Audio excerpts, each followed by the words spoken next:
If you've opened Epic Games on PC and your game library seems to be missing, don't worry. This is usually just a simple setting that's been turned on by accident. In this video, I'll show you exactly how to bring your game library back in Epic Games Launcher on PC, step by step. This is a quick fix, but it can save a lot of time if you think your game's disappeared or the library tab is not showing the way it should. If this video helps, please hit the like button and subscribe for more fast software and gaming tutorials. Let's jump right in. First, open the Epic Games Launcher on your PC and make sure you're signed in to the correct account.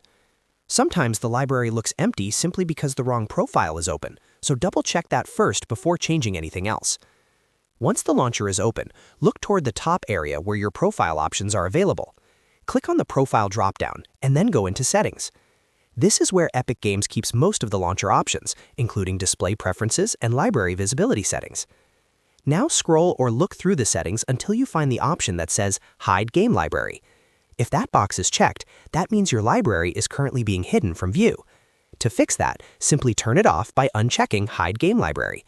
This is the key step that restores the game library back to the launcher. After you've turned that option off, go back to the main launcher home screen. From there, look at the left sidebar and click Library.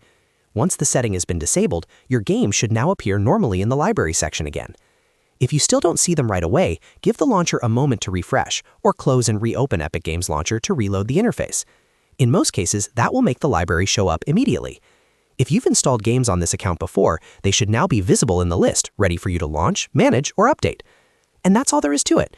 You've now successfully shown your game library on Epic Games PC by turning off the Hide Game Library setting. It only takes a few clicks, but it's one of those fixes that's easy to miss if you don't know where to look.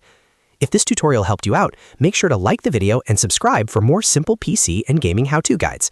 Thanks for watching, and I'll see you in the next one.